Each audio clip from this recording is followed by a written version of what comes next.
Nahambara by Berthold Gambrel.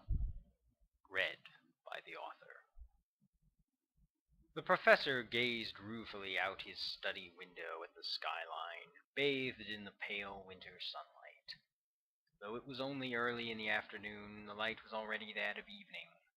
The yellow city of Nahambara looked so real in the fading glow, as if it were only a fantasy, doomed to vanish with the coming of night. The scholar closed the dust-covered tome of grim German philosophy that had absorbed his thoughts over the past 4 months.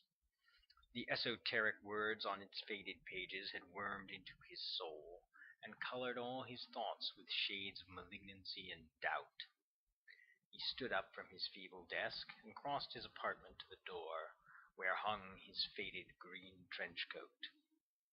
A walk, perhaps, may clear my mind, he thought. In nature's air some comfort may I find. The hinge squealed, and he exited his studio into the gray, depressing hall of the deserted complex. The smell of heated dust from the vents filled the corridor, and he hurried down the stairs and out the glass double doors into the open air. He headed south in the direction of the city. A chilly westward wind blew, and he turned up his collar against the cold. The bare branches of the maple trees lining the sidewalk creaked together in the gale. On the other side of the street he heard the familiar sound of marching soldiers, their polished black boots smacking the concrete in unison. He stopped and braced himself against the slap of the wind so he could look at them as they made their approach. At a distance they seemed inhuman in their sharp white dress uniforms, the black brims of their hats concealing their eyes. The shiny chrome plating on their parade rifles caught the faint December sunlight, each one flashing a brilliant spark from the brand-new barrels and receiver, as if foreshadowing the day when the men would discharge their weapons and send bullets soaring into the guts of some nameless enemy. He watched the formation, 12 men in all, as they proceeded down the sidewalk past an empty park. After waiting for a few minutes, listening as the tapping of their footsteps receded into the distance, he crossed the street and entered the park through the rusty iron gates. A bronze plaque affixed to the crumbling brick wall proclaimed that it was named Valhalla Park, an impressive name that must have been given for irony's sake. The tree limbs were bent and cracked. Crumbled copies of old newspapers blew across the dormant lawns, and the pungent stench of an electrical fire poisoned the air. Partly to cover that smell, and partly to ease his nerves, he lit a cheap cigarette and took a long drag, the harsh smoke burning his recently infected sinuses. Some day perhaps I'd die of cancer, he thought as he exhaled, but life's a question to which death's the only answer. He followed the cracked walking path to the center of the park, past the crumbling statue of Charles Martel, and up to what had once been a duck pond. Now it was simply an empty pit, with grimy stones the only sign that there had once been water there. On these stones could be read a story of obsolescence. The dirt and algae stains showed how filthy the pond had been when filled, and the dark brown tint of rust, the same color as dried blood, accented the edges of the hole. He sat down on a cement slab that passed for a bench and flicked the cigarette butt into a pile of rubbish, paper, and rags. With a sickly sigh, he looked up at the crisp sky.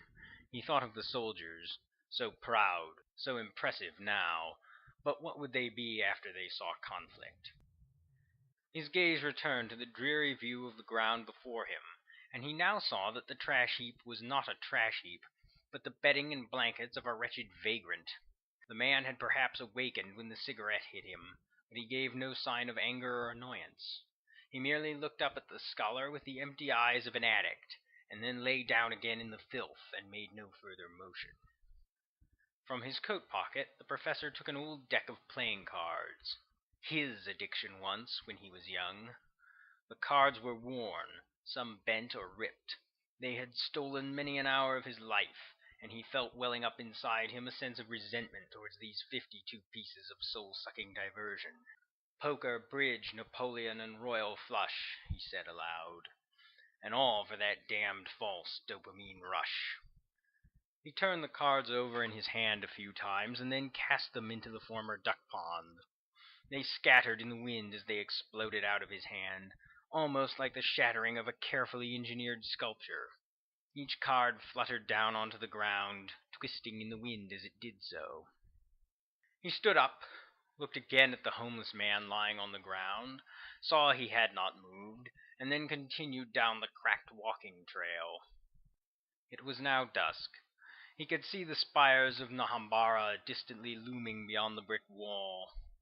In the clouds, the towers blended with the sky, vanishing into the blackness. The air grew colder, and in the encroaching blackness, his eyes strained to see the path ahead. After all the reading, his vision had grown weak.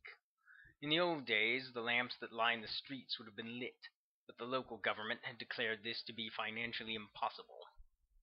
So he walked into the cold and the dark, his only guiding light being the occasional glimmer of neon-red propaganda signs, urging loyalty to the general and resolve in the war effort. They shimmered and flickered in the misty gloom, lending them a sense of ethereal weirdness entirely unbefitting their calculated political nature. He shook his head. Cursed be this putrescent, decadent husk city, that its death should come so slow. Therein lies the pity. He lit another cigarette, inhaling again and soaking in the pain. He looked at the burning orange tip, glowing mesmerizingly in the darkness. This single point of fire pulsed and faded in the cold, like a burning heartbeat in a dying body. He heard the sound of soldiers' boots again, more clearly this time, in the quiet of the night. They were on the path behind him, but he did not turn around. He stood still, soaking in the smoke, the pain, the decay. He wanted to let all the ugliness wash over him at once, as if absorbing all the poison from the sickly air atmosphere. The crisp crack of the synchronized footfalls drew close. "Move aside, civilian," a harsh voice said. But the professor moved neither left nor right, but simply turned, slowly and deliberately, towards the advancing squadron, and flicked his cigarette at their feet without a word. Instantly, the footsteps halted, and, in unison, the men spread out. He could only perceive their white uniforms as ghostly shapes now, but his mind filled in the details. He heard the simultaneous metallic sound of 12 bolts being drawn back and of 12 cartridges being jammed into 12 clean chambers. "Move aside! You'll not be warned again." He did not move. The silence was broken by the explosion from the rifles, the echo of the reports crackling off the surrounding walls. The shock to the eardrum so sharp that no one could have perceived the softer sound that followed, of a corpse collapsing to the ground, or the following metallic, almost musical, tinkling of 12 brass casings on the pavement.